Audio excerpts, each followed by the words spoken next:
how much value do I bring when I say, hey, my intention today is to give you this information. If it makes sense, great. If not, no problem. And by the way, if you don't like this, I wouldn't expect you to buy it.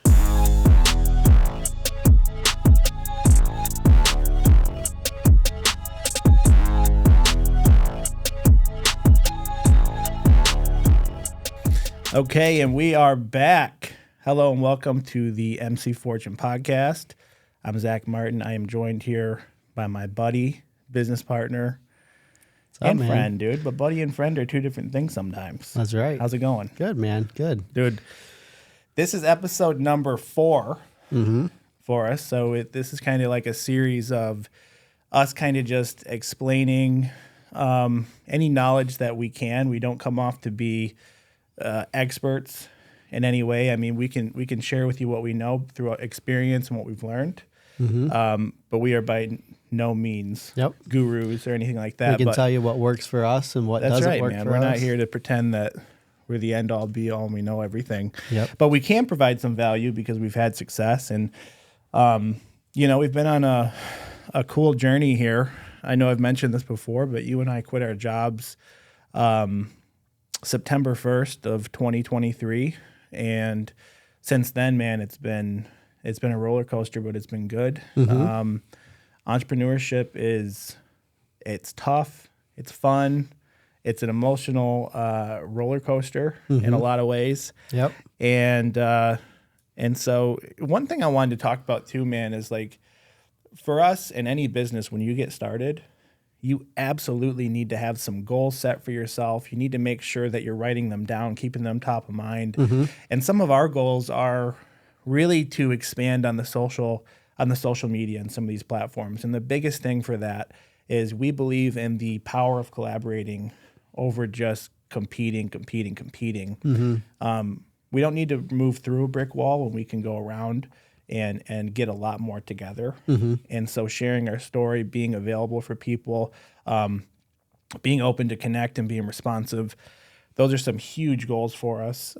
And, I think really the other thing that comes with that just naturally is the deals, is the success, is some of the things that, it's just going to come with it. Well, and we get almost a little more excited on the no, not even almost. We definitely get more excited on the deals where it's somebody's first deal, and we just help them get that. That's like, so much fun. How many times are we working on a deal and we maybe there's some difficulties in that deal, and we're like, I just want to get this done for this guy because it's going to be his first one, and I want to win for him. And you don't want him to drop off and get discouraged and quit and some of that stuff. And so that's one of our goals, is to grow on social media. We also we have a big push to expand out our team and make sure that we are sharing our vision and our goals with them, and that they are inspired, they feel heard, they feel like they are a part of something bigger.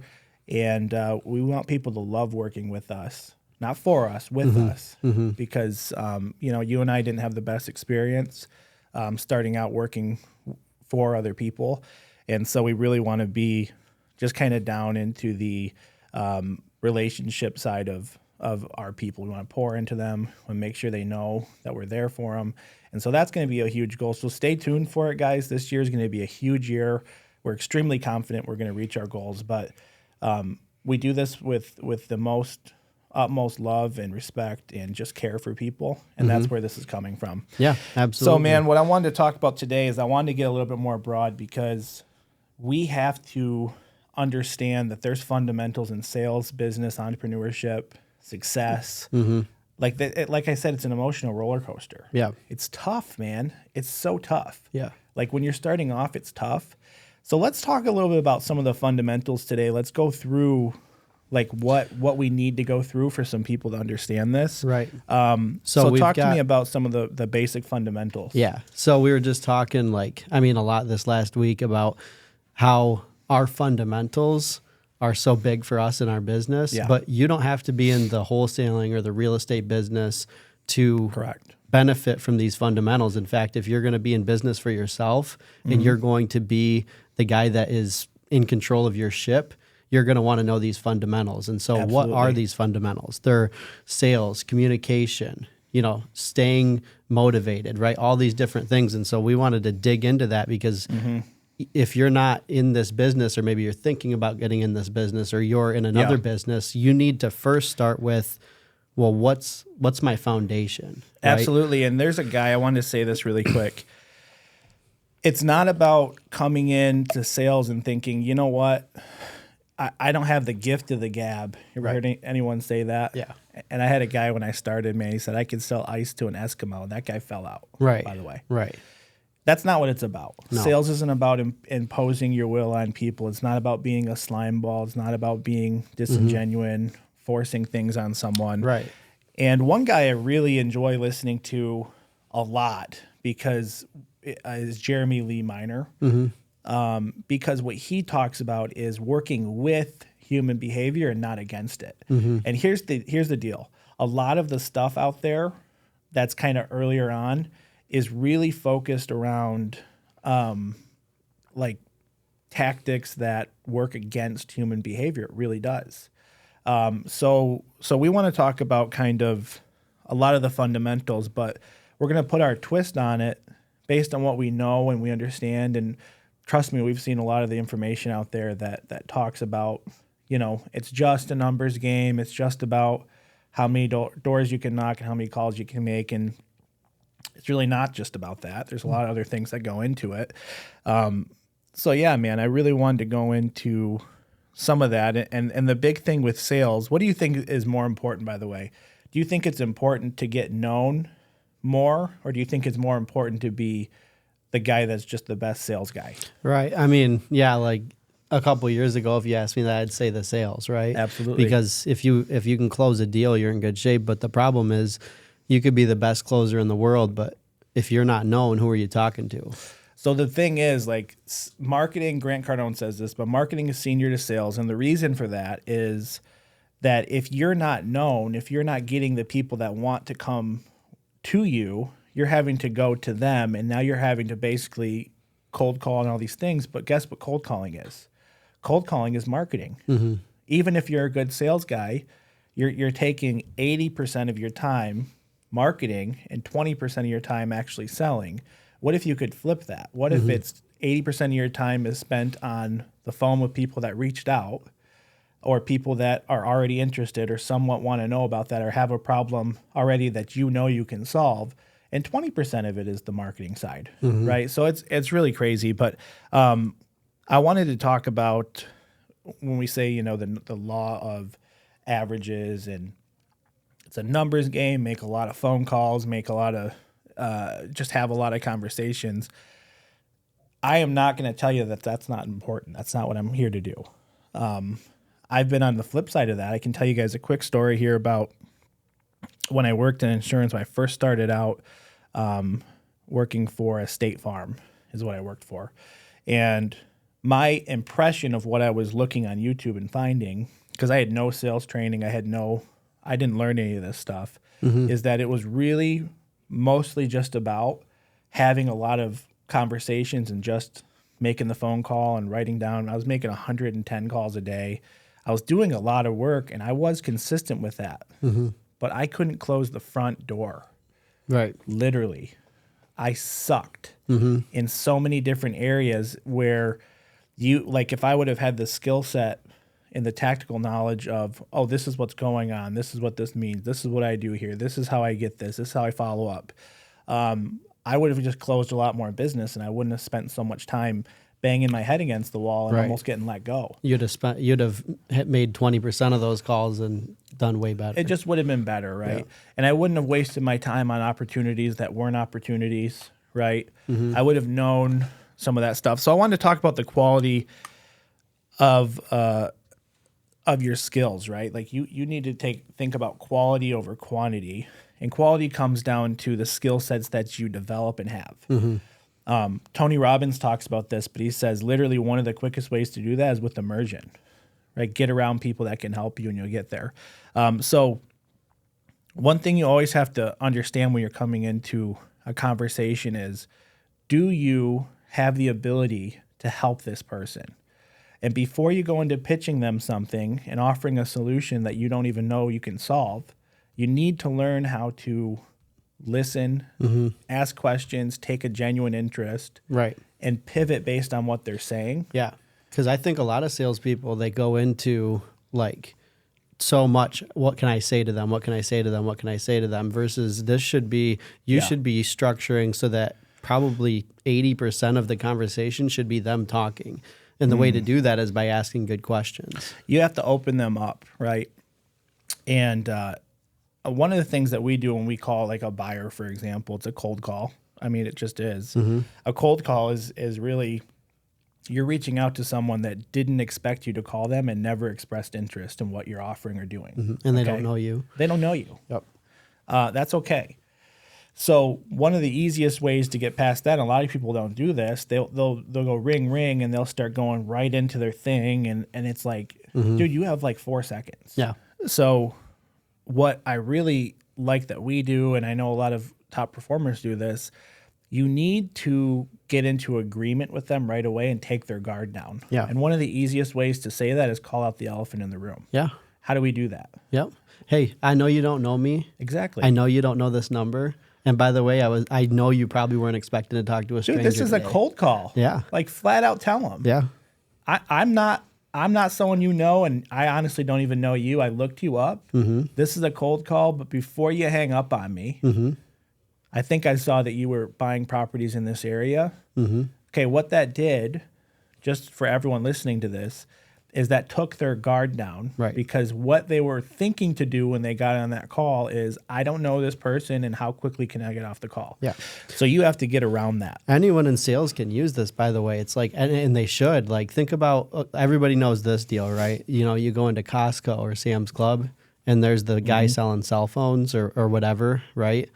And what's your first thought, right? As a person, dude, you try here's the to funniest avoid, thing. right? My wife gets me in trouble for it because we actually did do the Costco thing. And she's like, oh, yeah, we usually just try and avoid you guys. I'm like, why are you telling them that? Right. But it's true. But it's true. Most people do. It totally is true because I don't like what's about to happen when I walk by and say hello to you. But how much would it help them as a salesperson if you're walking by and they say, hey, guys, I know you didn't come to Costco to talk about cell phones right now, down. right? Yep. But can I show you my plan real quick? It's 30 seconds. Yeah. Tell me to, screw off. Exactly. And so that's the power of taking someone's guard and letting it down. Now, will that work every single time? No, but you'll convert a lot more is the point. It's the quality. And so what that is that's where I was talking about Jeremy Lee Miner. This guy talks about like working, and Grant Cardone and all these other phenomenal trainers out there. They talk about working with human behavior. Like call it out, address it, get it out of the way, and move. Now you can actually do what you need to do because you don't sound like an amateur. You sound like a pro. Right. Exactly. Yeah. So I think that's a huge thing. And, you always have to look, like we were talking about this, you have to look like, is there a problem for me to solve? I get on the phone with people a lot when we have appointments set for us or whatever the case is. And basically I'm asking certain questions before I even go into some sort of solution and pitch and close. And it goes, and it basically, hey, based on what you're telling me, I think I can help with this. Or honestly, this is what happens a lot of times. Then people don't understand. They just send it anyways. Everyone gets an offer, the same offer. I don't understand that. But based on what you're telling me, I don't really think that you and I are going to be a good fit, and I want you to get what you need. Yep. But I don't think I can solve that for you with where you're at. I'm going to have to be a lot less for these reasons, and I don't want to offend you. Maybe I can refer you to a realtor. Yeah, exactly. Right? Maybe I can get you to what you want. And the funniest part is, like, and we can go so deep into this because we've been in sales for years and we know all of this stuff, but like, you're not going into that phone call and saying, what problem do you have? You could maybe, but you're asking questions. Are they being honest to you if you do? Right. So you're asking questions like what, right? Yeah. Why now? Why are you and I talking right now? Right? Oh man, it's so powerful. I love that question. Yeah. Hey, if we can come to an agreement on the price of your property or this or that, whatever you're selling, when would you be looking to get that done? Right. Dude, I heard this the other day from Brent Daniels on one of his training videos or whatever it was, but he said my acquisition guy is really good with this, but what we say is if week in blank, then will you, whatever the thing is, right? Yeah. And it's kind of like a soft close. At the same time, it's a very easy approach of like, oh, now they're going to be honest that this is actually a problem or possibly a smokescreen. Right. And so we'll talk about that in a minute. But one of the things I wanted you to go through this because, you know, you've been in sales about the same amount of time as me. We've both kind of gone through our ups and downs and our struggles, but we both know this from experience struggling at first. What would you say are, I mean, some of the common mistakes that you see from new salespeople or new entrepreneurs, new people getting into this that probably still drive you crazy, but you still see it. It's like human nature. It is, yeah. So the biggest thing is, and we kind of touched on it a little earlier, but the gift of the gab, right? Talking too much, talking past the close, over talking.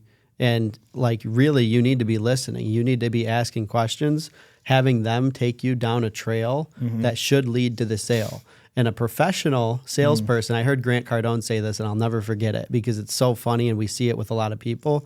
Of the best salespeople in the world don't look like a salesperson. You would never know, right? They don't sound like them. They don't, because people think of sales as the guy with the slick suit and he's got all these. Excuse me, sir. Can I ask you about? Can I share with you some interesting? Yeah, exactly. So we talk about a lot like Pace Morby. Dude, that guy is one of the best salespeople I've ever seen, and he does not sound like a salesperson. When he's on the phone with a seller, he sounds empathetic. He's asking great questions. He's trying to help them. He's doing all this stuff. He sounds more like a nice uncle that you know. And he is trying to help and them too. That's the power of it. But that's the mindset of it, right? We have to go into it knowing, like, if you have bad motives for what you're doing, don't even get into it. Don't even get into it because you're going to fail. And you're going to, it's just going to be really bad. So that's the biggest thing. Talk to me about the gift of the gab thing for one more second here because what I want to address this too, because what people think of is, oh, he's an extrovert, he likes people, he's extremely outgoing. Dude, I know some of the best salespeople on the planet, and they're technically introverted. Introverts, yep. You know? Absolutely. Isn't that crazy? Because the reason that is because they know how to get people, they kind of know how people are feeling, and they know how to like get people down the path of like, let's just get to the point. That the biggest thing with sales is the guy on the other end of the deal just kind of wants to get to the point. They don't want you giving them all this fluff and all this nonsense. Oh, man. So how much value do I bring when I say, hey, my intention today is to give you this information. If it makes sense, great. If not, no problem. And by the way, if you don't like this, I wouldn't expect you to buy it. It takes their guard down. Yeah. Now you're real. And it's to the point, right? It's to the point. Objections are basically getting taken away at this point. Yep. And that's another thing. So we're going to talk about, like, you're talking about the biggest problems and the biggest mistakes that people make. Right. What about objections, right? Because everybody, like new people especially, they think that, well, if somebody says, I need to think about it, or I need to talk to somebody, right? I need to talk to my wife. I need to talk to my business partner. They think and they assume, well, this is just true, right? And it could be true, but we need to find out. And instead of just saying, okay, and I think, and you've told me this story before, but tell everybody, about your little situation with this. So when it's funny, like you're saying, like objections are literally smoke screens for uncertainty. Yeah. And most of the time, because they don't trust you, because maybe you're not even credible to them yet, whatever the case is, mostly it's trust. They are not going to tell you the real reason for whatever it is. It could be flat out they don't like your face. Probably not, right? But it could be. Right. And so when I started out, I was working at a life insurance brokerage. They get everyone gets hired, right? Everyone gets hired. Anyone with a pulse, Anyone with a pulse gets hired. They sell you on basically their whole idea of what this is, and we have leads, and so what their leads are is 7-year-old Post-its that got sent back saying, take me off your list. Yeah. And so I was actually getting some appointments. I was making the phone calls, and literally some guy sits in front of you and watches you in a hot room make phone calls, and you you essentially are just setting appointments, but you have no skill. You don't know what an objection is. So I'm going to these too early on my own. Like someone was supposed to go with me and was not showing up. So I'm not going to go on to making excuses, but that's what was going on. Right. So I'm walking into this thing not knowing how to explain the product, sell the product, or get them on the product. I didn't know how to do it. And so, but I remember coming back to my wife one day. I was getting objections like, oh, I just got to think about it. Talk to my husband, the tooth fairy, whoever the freak it was. And, we'll get back to you probably next week. I came back to my wife and I was like, I am so excited right now. I said, this is awesome. I have got so many opportunities right now that are thinking about it and are probably going to help me out next week that I think we're going to be set for a long time. And here's the reality. How many of those do you think I actually closed on? None. 0. Dude, none of them took my call again. What it was is you're a guy that I don't think can help me. And I was at the time. I can fully take, I can take accountability of that. I was not the person at that time to help them. I was misled and didn't, again, I talk about expectations. My expectations for the business were different. I didn't know what I was getting into. And there was a lot of times I almost quit, but it was like what they were really saying to me is, I'm not interested. I don't want to do it, or I don't think you can help me, but I don't want to tell you that. Because maybe I don't want to be confrontational or whatever the thing is. So I had to understand by going through sales training after I left that place, that that's what was going on, but I didn't know that. Exactly. Well, and to be clear, right, the handling objections, right, is because you said it perfectly. It's like they had something that they were uncertain about, and you have to get to that. And if you can't get to that because you don't know how to handle the objection, you're leaving that appointment and they're like, I'm never taking that guy's call because it never got handled, right? And so the handling objections, it's not being tricky, it's just getting to that point. And so that's where we talk about these are the things you need to like get into a sales training, learn from these guys. Like we're talking about Jeremy Miner, Grant Cardone. Like when we learned, like I'll just give an example just so that they can understand the spouse thing, right? I need to talk to my spouse. We learned this way back in the day. It's like, hey, I understand you need to talk to your spouse. And by the way, you should. This is a big decision, right? Oh, gosh. Yeah. What do you think your spouse is going to say? Because you know them a lot better than I do, right? Now we're getting into it, right? Now I'm like, so now they're going to say, well, my spouse is probably not going to like the price. Or okay, we're talking about the real objection and not the spouse. So learning those things. Yeah, we don't call out that we know that that's not true. No. Okay. We don't call out that we know that they're just not comfortable with us because. Well, why do you need to talk to your spouse, right? You don't do that. Well, what salespeople do that. Now, I'll tell you one more story before I go into that. I was at a furniture place. My mother-in-law and father-in-law's house, like the basement flooded. I wake up in like 6 inches of water. I'm like, oh my God. Well, my bed's ruined, right? So I got to go get a bed. And I walk into this place. The guy walks up to me. He won't let me like look around. He takes me around and shows me a couple options, the most expensive beds you could find, not what I needed. Didn't ask. Here's the thing. He didn't ask me a single qualifying question. He didn't ask me what had me in there today. He didn't try to find out what, my compelling reason was for doing something, anything to do with my budget. This guy went straight into a pitch, showed me a few things, and came out with a piece of paper. And I said, look, dude, I'm not in a position to do this one right now. This isn't what I'm looking for. Let me think about it. And what do you think he said? What is there to think about? And so what that is confrontational. It's actually not taking I'm one of the most difficult people to sell to. I know that. That's my personality. But I know for a fact if that guy would have stepped aside and actually understood what was going on and said, I'm with you. I completely understand where you're coming from. Let me ask you if it wasn't about the price, which it could be. What's the main concern with this? Right. Exactly. And so maybe I would have opened up to him, and maybe he could have found Did you something. buy a bed from that guy? No, I walked out, man. Exactly. He gave me an invoice, and I walked down. I walked down the road, by the way, same day. Yeah. And I bought a bed from a lady that actually asked me what was going on. Yes. And so the funny part about that is think about the concept of that. You are the most qualified person probably in the world at that time to buy a bed. Yeah. You had to buy a bed. I had to. And there's a bed here. Mm-hmm. They have beds, right? And so if he would have taken that sale from the beginning of, hey, what has you guys looking right now? Well, my bed just got water damage, right? Now he can kind of get into it. He can dig it in. He can take you, and he can actually service you. Grant Cardone talks about service is senior to selling. I mean, that's huge. It is. Just help the person, right? Yeah. And then you'll be understanding what's going on and offer, a solution based on that. Mm-hmm.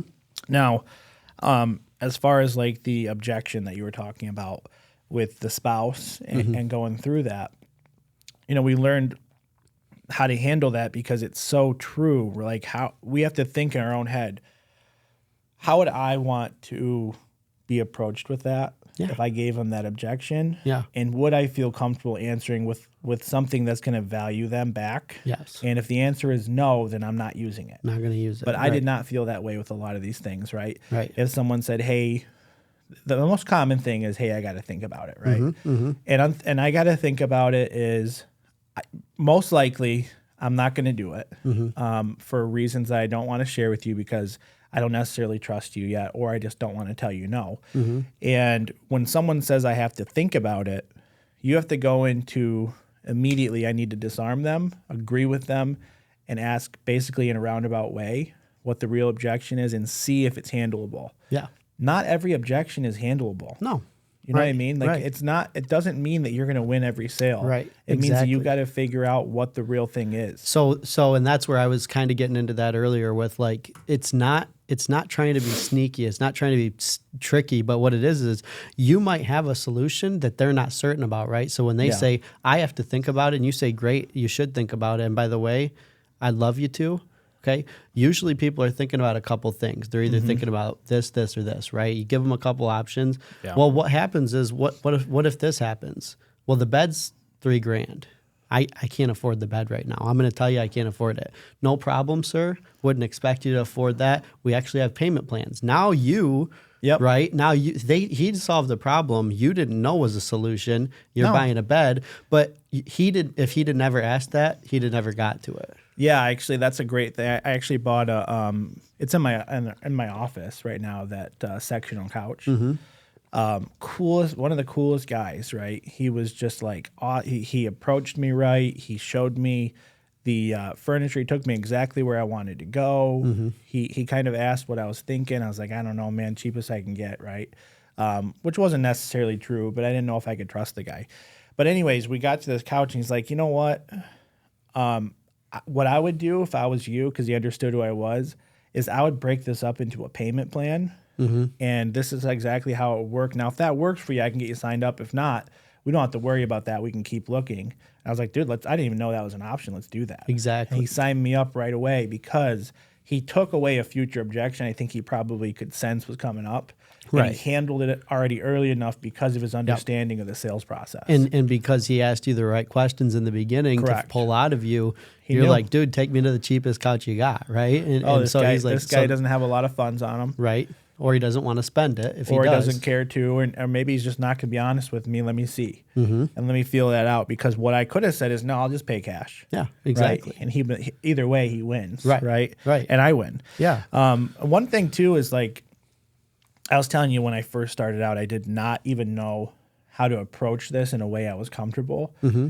But I think people are scared off by asking for a commitment or a decision, the close, however you want to form this.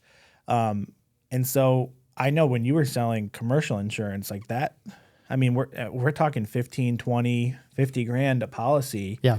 It seems like it's hard to do. So like, what do you think helps you with that? Like what was probably the best way? The first thing you have to do as a salesperson is to commit to always, always, always ask for the business. If you've presented an offer, you have to ask for the business. And think about this, and we kind of joke about this sometimes, like when we're talking about this topic, but it's like, think about how uncomfortable it is to not ask for the business, right? Weird. I've presented everything to you. I've given you that, hey, and the price is $42,000. And now I just go quiet on you. I mean, it's just awkward. Everyone's been in that situation. It's real uncomfortable, So he leans forward and looks at you. Yeah. Do you guys have any questions, or have you guys seen enough to make a decision? Right? Why not ask them that? Yeah, exactly. Why not ask them that? Right? And that's not an offensive thing. It's like, no, I haven't seen enough to make a decision. Okay, no problem. What questions can I handle for you right now? Right? Yeah. We're going back into the thing but at least I asked, because they might say, yeah, I'm good to go. And let's talk about that's great. Let's talk about what isn't a close. Here's what isn't a close. So did you guys have any questions? It's not a close. That's not a close. You're not asking. So what do you think? Right? A close is a very direct thing. Yeah. And it's not overly direct where people are uncomfortable. Are you going to take this or not, or anything like that? It's more like you said, like, have you seen enough? Did you have enough information, you feel, to make an educated decision? Yeah, I love that. I'm happy to help you if it makes sense. Yep. Right? Or, unless you had any questions for me, really the next steps would be this, and this. Right. Assuming you were comfortable with that, which, again, right. I just wanted to kind of get a pulse for where you were at. Right. Exactly. Oh, no, I'm good. Okay. So there's ways to do that, which are super powerful. And when we got sales training together, we were role playing every day. That's a super powerful. You need to role play and master these skills. They go with you any industry. And because sales is taking someone from a point of uncertainty to a point of absolute certainty about what you're doing. Yeah.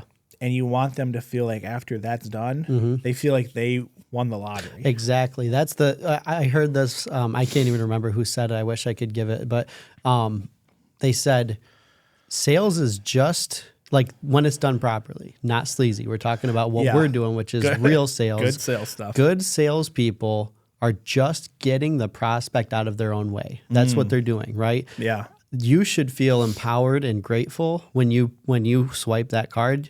Like, people that close with us will never have that. What's that called when they buyer remorse? Buyer remorse. Yeah. You should never have buyer's remorse, because you should be so certain. You're like, yeah, I'm just gonna do it, right? Like, and that's where a lot of people I love that, because that's where a lot of people have high back end cancellation rates. Yeah. A day or two after they sign on something, because they were pushed into a decision that you put them into. They were not put into a decision that they decided was a good decision for them. And when you do that, your odds of keeping that business long term are slim to none. Yeah. And what he's talking about right now is like deep level, like master stuff with sales, of like asking, because it's asking questions where they, like, the prospect should almost talk themselves into the sale. They absolutely should. You should be asking, like, that's where, like, these people, like, if you're hitting people with a pitch for 45 minutes, you're doing something way wrong.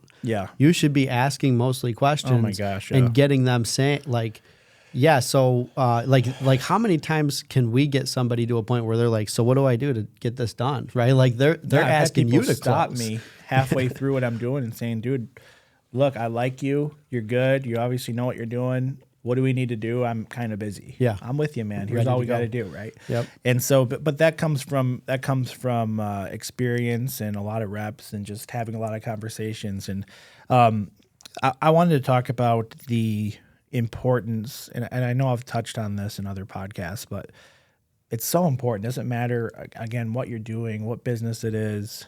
If you're just a sales rep, you want to be an entrepreneur and move up and do really well, there is power in proximity, okay?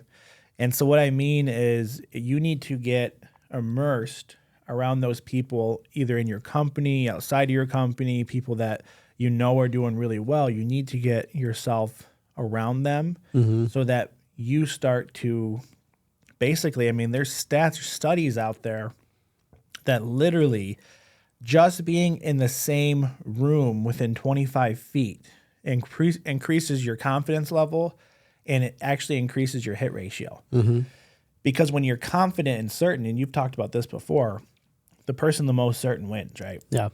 And when you're confident and certain, because you're around people that are confident and certain and, just super effective people. You actually start to become more like that because you're surrounding yourself. Now, likewise, if you're surrounding yourself with people who are the opposite of that, we both know them, right? They complain about everything. Nothing is their fault. Yep.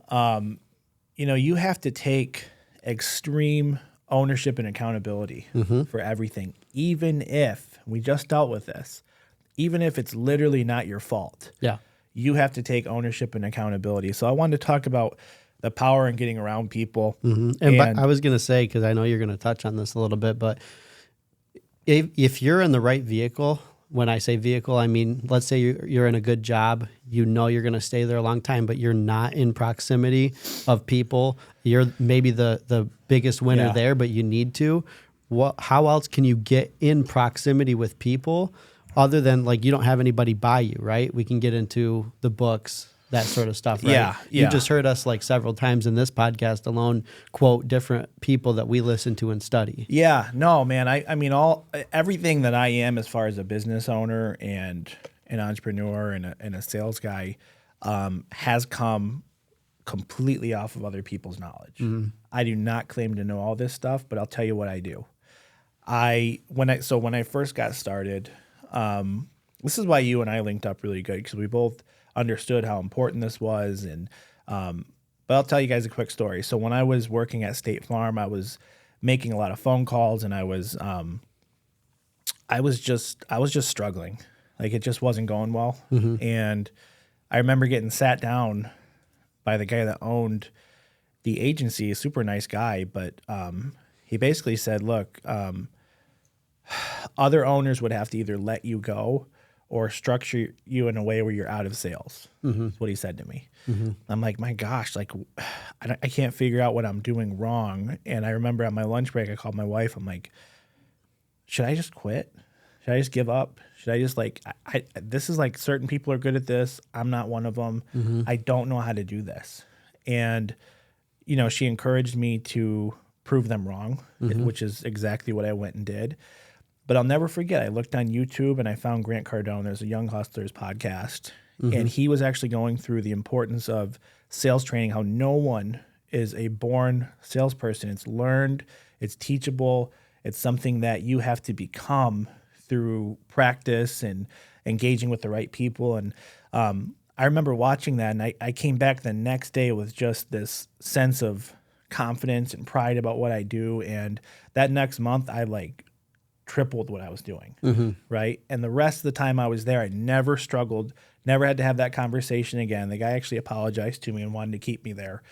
And by the time I moved back to Michigan, I was a fully formed different person. But what changed me, and the reason I mention that, is I got around other people that with ways that I could. Right. And what that meant at the time was watching videos. It meant podcasts. It meant books. I was buying books like crazy and reading probably a book a week. I was going nuts on it. And I was self-obsessed with it because I knew, based on that and what I had just found out, that I could become whatever I wanted to in life as long as I learned the information out there, took accountability of it, and actually put it into practice. So it's why I say I'm a big, big believer of self-improvement books, self-education.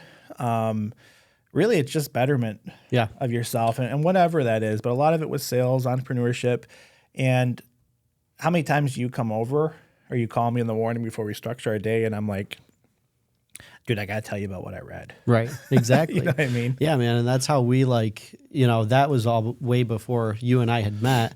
And I was doing the same stuff, right? I was cleaning floors and toilets for Consumers Energy at night. While most people are probably sleeping.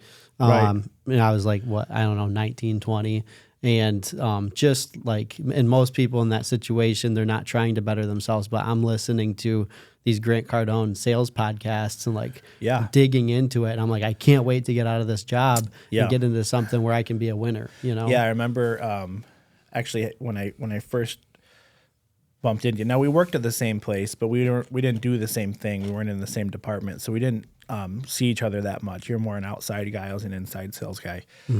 But I remember you were down the hall, and you had your 10X bracelet on, which you still have. And then you had your 10X backpack. And I'm like, who is this guy? Who is this guy? But I'll tell you right now, dude, Grant Cardone, and the reason I get defensive when I know people have their opinions on him, whatever. That guy's podcast, that guy's ability to share and give like that saved me from quitting. Yeah. Okay. And so I remember we linked up on that and I talked with you and I'm like, dude, we should be like role playing. We should be like going through this stuff and getting better. And that's where a lot of this started. Yeah. We actually encouraged the company we were with to take on the sales training through him. And we took that very seriously. Both of us did a lot better in our sales because of it and in ourselves. And that's something they can't take from you guys. No. That's the thing. When you go into bettering yourself and anything that you learn, here's the thing. That goes with you. That's in your head. That goes with you for the rest of your life. And you can take that and become so much better. So by the time we got into real estate and we got into wholesaling, which to us, honestly, I've just been in tougher industries. I'm just going to admit that. I don't think it's the hardest thing in the world. No. But I've been through the reps and I've been through some stuff to say that I know, like, hey, guys, look, this is the same thing no matter what industry. You have to be an absolute pro. You need to learn how to be the best. So bottom line, get around people that are winning. And if you can't, even if you can, read books. Any books that you can get your hands on, read as many of them as you can. Take 2 or 3 things out of it and use them. Listen to podcasts. There's so many of them, just like this one, right? YouTube videos. There's seminars. There's training events. There's things you can go to and get around it. And I promise you guys, it will change your life if you take what they're saying, apply it, and decide that it's time for you to do better with your life. So that's huge, man. Yeah, definitely, man. Definitely. So I this is something it's funny because we talk a lot about quality over quantity, right? We talk about doing all of this stuff. Like it's not a numbers game, right? All this stuff. But we also talk about, because this kind of wraps into like new salespeople or people in sales. Like that's all true. That's like the foundation of it. Now, on top of that, you have to have a full pipeline. Oh my God. Right? Yeah. You have to have all of that quality, but you can't just work one deal, right? Yeah. Because people, what they'll do is they'll get into this mindset. People we work with too, and it will, they'll get better. They don't know. But when you have 2 or 3 opportunities that can amount to something, don't stop what you're doing. There's a self-discipline that everyone needs to understand. Let's say you just got a $30,000 deal. The last thing you need to do is stop and overly celebrate, take your foot off the gas. Take a vacation. Not go back to it. You need to fill your pipeline all the way up, because here's the way business is going to work, and it sucks, but it's a reality. Business is tough. Markets change. People are in a buying mode or not in a buying mode. Clients shift from what they want or don't want. You have to be absolutely all over to where like you have so much going on that you literally can't lose it. And one thing Grant also says is like the market will discipline the undisciplined. Yeah, we were just talking about this, I think it was yesterday. Like it's not out of greed, right? Some people would think like, oh, you just closed a $30,000 deal. Why do you need to keep pushing? It's not out of greed. It's out of, I don't want to get a spanking from the market, right? Because what happens is I take my foot off and now I'm vacation, whatever, right? And I get back to it. That's not saying don't take a vacation. It's like, don't take your foot off the gas. That's the rule of thumb, because if you do that, then when everything slows down and now you're not getting a check for a month because you're just like coasting on yesterday's wins, you're in trouble. Well, let's talk about this for a minute. And it comes down to really the discipline of what we have to do after a big win. How about this? And this is like the power of controlling your emotions more. As an entrepreneur, a salesperson, there is so much power in being able to control your emotions and keep them at bay, high or low. It doesn't matter. Yeah. Like, what about if you just lost a deal that was basically done? It was a big assignment or a big commission, and it just fell away last second. Right. Yeah. How hard is it? How much discipline does it show when you still show up and do everything you set out to do on your day, even though you got that going on? Right. That takes a winner. That is tough. Absolutely. And you should, by the way, you should have so much going on at any given moment that if that does happen, it's like, oh, that sucks. And now we're on to the next because thing. Otherwise it's not just that it sucks, it's the end of the world. And I've seen people drop out off of one bad deal. Yeah, exactly. I mean, drop out. Hey, I don't think I can do this anymore. I'm just going to go back to this. Or maybe it's 3, 4, 5 bad things, but it really was a cascade of doing a bunch of things you didn't know any better with, right. Getting your butt beat by the market, and deciding you're not good enough. And I don't want anyone to be there. And so one thing that you're extremely good at this, by the way, man, this is something that I lean on you for sometimes when, especially starting out, it was hard for me to deal with things not going my way or something going sideways or things looking like they're about to fall apart. And everything kind of happens right before you're about to quit your job, it seems like. Let's talk about for a second the power of controlling your emotions. And I want to get your perspective on this because, like I said, man, this is something that I really admire about how you handle yourself with your family, with our business, with anything. And I know you've been through some things. Yeah. But how do you handle the ups and downs? And let's talk more specifically about the bad times when things don't go our way. I appreciate that, man. Yeah, like I think the biggest thing is you have to know going into something that you're not going to quit. Yeah. Like that has to be first and foremost. I'm not a quitter. I'm a winner. And it's not an option. I won't it's like you have to erase that's an option. Like it's not an option. Absolutely. So that's the biggest thing. And the other thing is like that gets me through some of those that I don't know. I mean, I think sometimes it's just like I know everybody can do this, but knowing that you've made it through certain things in your past, like deals that have like I've been through way worse than whatever's going on right now. Absolutely. And the other thing, and I heard actually it was funny of all people, but Steve Harvey said this once. You know, the Family Feud guy. Oh yeah. He said, if you're like, look at what's going on in your life right now. Like, look at all the problems you've had in the past. You're not going through them anymore, right? No. They're done. They're problems in the past. You've made it through every single problem, and if you haven't, like, you're going to. Right. So if you know everything is like, I'm not dying. Absolutely. I don't have this like crazy disease. Yeah. Like, then I'm good. Yeah. Right? One of the things that's really powerful, and one of the things that helps me immediately just like reframe my mind. And I do this thing in a minute and a half where I let myself get upset, yell, get really mad. I literally set a timer for a minute and a half. I have a minute and a half to be upset with it, or I have a minute and a half to celebrate something big. Yeah. Okay. Where I let myself get really high real quick. I'm going to do it for a minute and a half. I'll let myself go real low and get upset and gripe and moan. Yep. But when that timer's done, guess what's done? I have to move on. Yep. And one of the things that really helps me too, and we've just dealt with this with some things, but it's really, we're kind of on the point now where it's like we've been through worse. You know, I have to put everything into perspective. Yeah. I know people that have it a lot worse. Oh yeah. I know people that are just found out a really bad diagnosis from the doctor. Yeah. I know that there's people out there that just lost a really important family member. I know there's people out there that just lost their job and their wife can't work, right? So I have to put all those problems in perspective, and that is so powerful. But also, here's the other thing. Your brain cannot go into, you cannot be grateful and unsatisfied and just like upset at the same time. It's not possible, right? So another thing I do is I'll point out 2, 3, sometimes 4 things that right now I am super grateful for. I'm grateful for my health. I'm grateful for my business partner. I'm grateful for my family.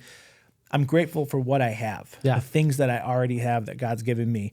And when you do that stuff too, man, like that puts you into just a different frame of mind. Yeah, 100%. So that's not saying that, but you also have to know it doesn't mean that you can be too high or too low or just, oh, I don't care about anything. I'm not going to let anything faze me and not care.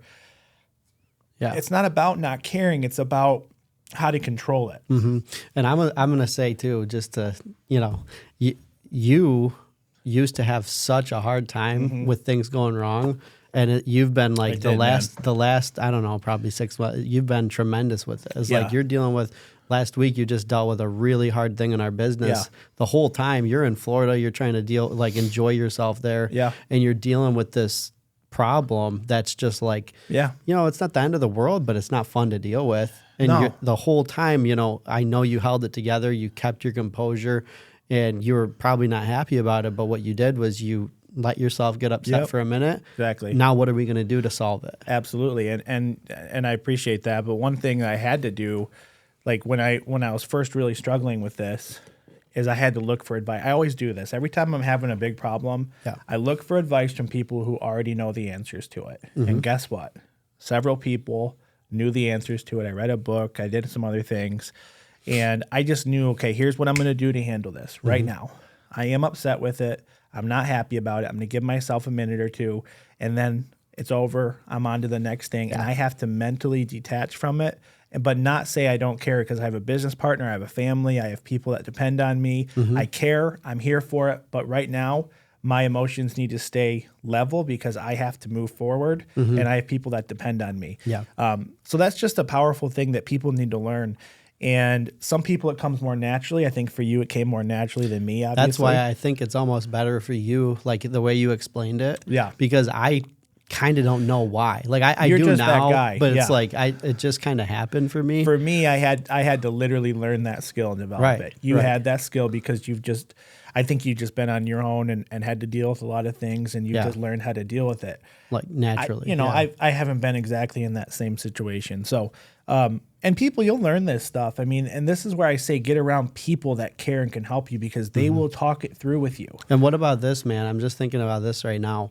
No, when you have a partner, this could be your spouse, this could be your partner, know what their weaknesses and their strengths are, and know what yours are, and know how you guys can combine those to be a huge, like, we're such a good team because we know, like, what was I telling you in Florida when you were going through all that? Hey, man, pass the baton if you need it. Yeah. And that's where I told you before, like, and I've done this, where I've called you up and I'm like, hey, man, I need you to take this off my plate. Yeah. And I need you to do this. And you're all over it and you handle it. And a lot of times we get paid and it goes through, and 90% of the time it works out. But it's like, hey, man, like there was a deal we had in Michigan where you fully took over, handled it, got it done, talked with title, talked it through, handled the buyer, got the wholesaler, like all of it. But I couldn't do another minute of it. I was so past my rope. So it's so important to have that. Right. Because some people, like even people like, because this could be anybody. We have super successful people that we work with, people that are, years ahead of us that I know, like one of them is a lady that we work with, but she's awesome. She's great. Oh yeah. I know she has a boundary where she will say, forget it. I'm done. I'm done with this deal. With that I'm going to let it die. And I have a little bit more like patience. And there is a time where you should drop something. There is a time where you should say, forget it, I'm done. But I have a little bit more, I'll go a little bit longer on things, and I know that. So I told her, like we just did a deal with her where I'm like, hey, I'm going to finish this up because I know she's at her wit's end with it. And we handled it. Yeah. So and that we closed is super and we got powerful, paid. Man. Yeah. And I appreciate you for that. One of the things that we've learned, on this, I'd say it's more so recently than it had been in the past for us. Yeah. And it's okay. I mean, it just depends on kind of where you're at in your cycle and what your business is and kind of how that works and what the sales process looks like.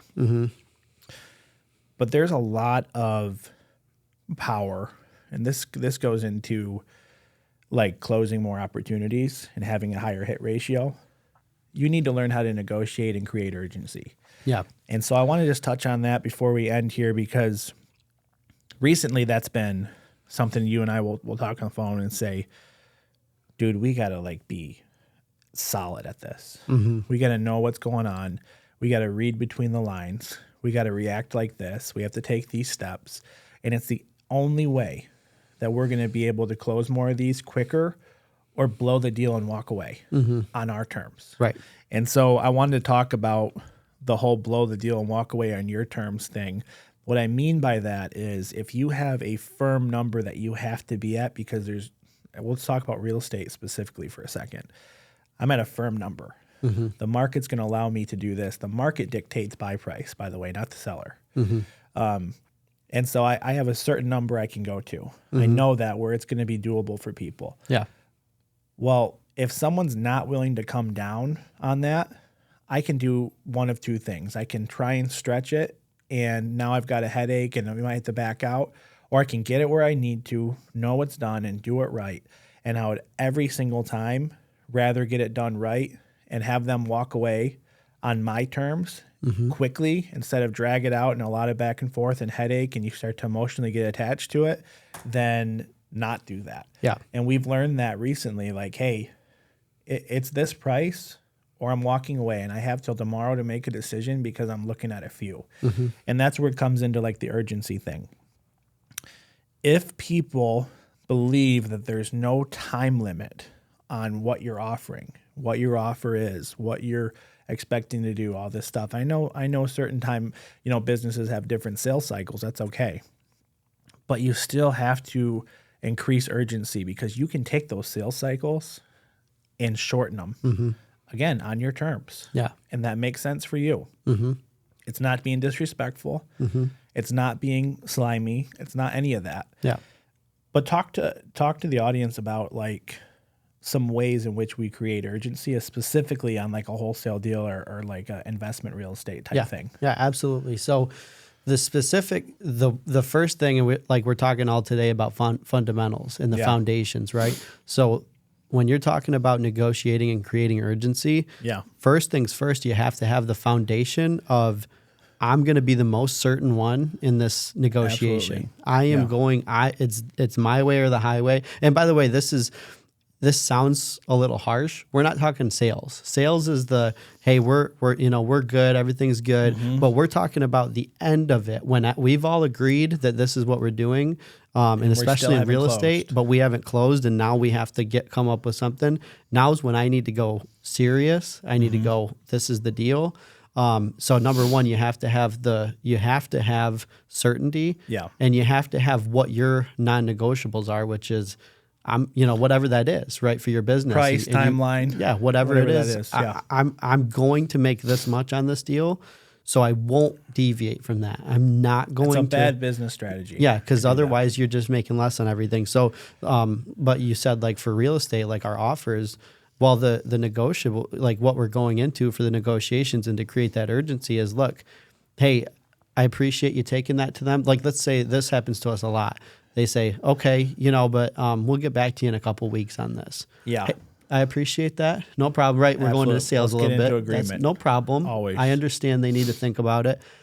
I'm at a place right now where I need to make a decision quickly. We're looking at a couple things right now, and I'm going to need to know probably by the end of the day tomorrow. Otherwise, I'm just going to go a different direction. So if they need their couple weeks, if they need a few weeks, but that's fine. I'm going to be out, and that's me blowing it. Now, people especially new people, they're freaking out right now. They're like, "Whoa, you're going to blow the deal that way." I might. But here's what they're doing to you most of the time, and I wanted to touch on this. A lot of times, unfortunately, what they're doing is they're taking your offer. They're going back to buyers who have made offers. They're saying, "I have an offer in hand at X. And what would you do?" Yes. Now, you're not going to give them time to have people go walk through again. I don't want them leveraging my offer. Leverage my offer. Yeah. I want them to give me the respect that I'm owed, and I'm going to demand that. So it's either yes or no. You have to demand it. Yeah. So we'll touch on negotiating again, but that is a huge skill that everyone needs to learn. What I wanted to do too is I really wanted to conclude with kind of why I wouldn't say we deviated, but a lot of what we're doing is going to be tactical things on how you can become a good wholesaler, investment real estate. For anyone listening, right? The reason that we dove into this was because it's super important to know the fundamentals. Mm-hmm. And by the way, it never stops. You need to start learning this stuff now. Yeah. Get into some training, get around people that can help you, and get better at this. So, we definitely want to touch on this stuff a lot more. Yeah. There's so much more we can go into. We could do an entire podcast on negotiating. Yeah. We could do an entire podcast on handling objections. And we might, by the way, if you guys have something that you are interested in hearing about, give us your suggestions. Put it in the comments. We'll do a podcast on anything, as long as it's relating to something that's going to better you and your business. So thank you guys for listening. Again, this is our 4th episode. We're super happy to be here with you guys, be able to share our story, give examples, help in any way we can. I would encourage everyone to connect with us on a real level. We'll get back to you personally. Yep. Like and subscribe to our YouTube channel. Go on Instagram at MC Fortune LLC and follow us there. Yep. And on Facebook as well at Zach and Taylor MC Fortune LLC. Thank you guys again. I hope the absolute best for every single one of you. I hope you can take a few things out of this and onward and upward. All right, let's go, man.